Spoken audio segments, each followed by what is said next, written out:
I didn't want to be with him anymore for a lot of different reasons, and let him know that. And basically, he put a green light on me. And I literally had pimps snatching me up left and right. I was raped, I was beat, I was hit by a car. I've had guns pulled out on me. I was forced to do all kinds of unimaginable things.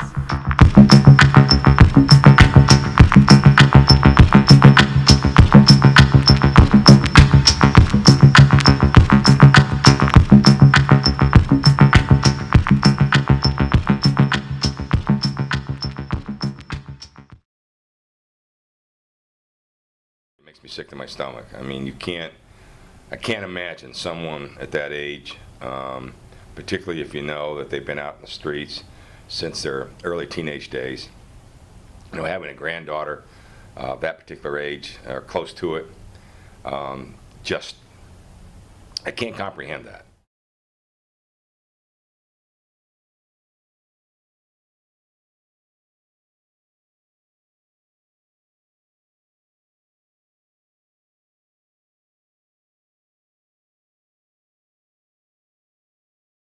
They bring them in, and in the beginning it's all about, let's go to dinner, let me buy you things, let me get your hair done, let me get your nails done. And then it becomes, if we want to sustain this is what I need you to do for me. A trafficker can make approximately $140,000 annually selling one girl.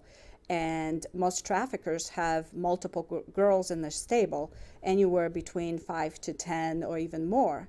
So it's a very, if you calculate, having 4 girls, you could bring annually over $600,000 a year.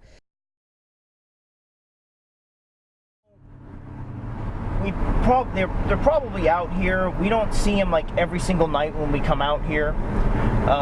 We do go after the young ones, ones that we think are young or young appearing. So I don't know the exact numbers of how many are out here, but they are out, and we have to make a more concerted effort at trying to find them. And it's just taking candy from a baby for a pimp. It's just taking complete total candy from a baby. There's a number of issues that they need to be wrapped around them, and that's what we want to do. And the message being, look, we want to do this for you. We're going to try to find you and protect you, but I'd also want the message to be to them that, you know what, you can make a life choice for yourself too and say, I want help, and come to us, and we're going to be receptive. To me, it's like a whole new level of depravity when some guy says, you know what, I got a job for you, and walks her into this life. Because juvenile prostitutes, I would probably say 98% of the time or more, have a pimp. There's like no independent juvenile prostitutes out here. A lot of these girls are independent, the adults. They may or may not have a pimp. But juveniles, I would say, almost always have a pimp. But that's somebody who took a kid who was vulnerable, who comes from a broken home, who comes from a very bad set of circumstances in her personal life, and just manipulate it. And that's what the pimp is all about. It's about manipulation. Meeting a guy, meeting a girl, and taking a juvenile and taking her out into the boulevard or onto any tract and saying, this is what you're going to do for me, and selling her a whole boatload full of lies, is just, and then putting her in this life, and then her risking, venereal diseases, risking, beatings and rape and everything else is just unacceptable on so many different levels. It's unconscionable, and at the end of the day, these girls are going to die. That pimp doesn't care about them. Once they're used up, they'll just throw them to the side. And the hard thing is, and that's where we have to come in and be able to protect these young girls. Sometimes if they want to break the cycle, they come to us, or they work with everybody else.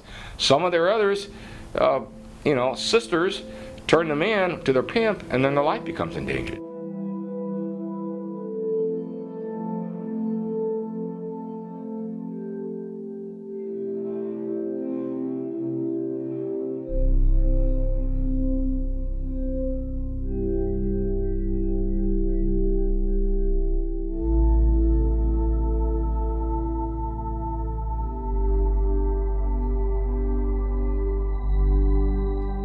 I guess I could put out there, I had a friend that I knew for the whole time I think I was out in the streets. She was a bit older than me, real sweet person. She died not too long ago. She got shot point blank range in the head and died by a trick or a pimp, we don't know. And she never knew her self-worth. She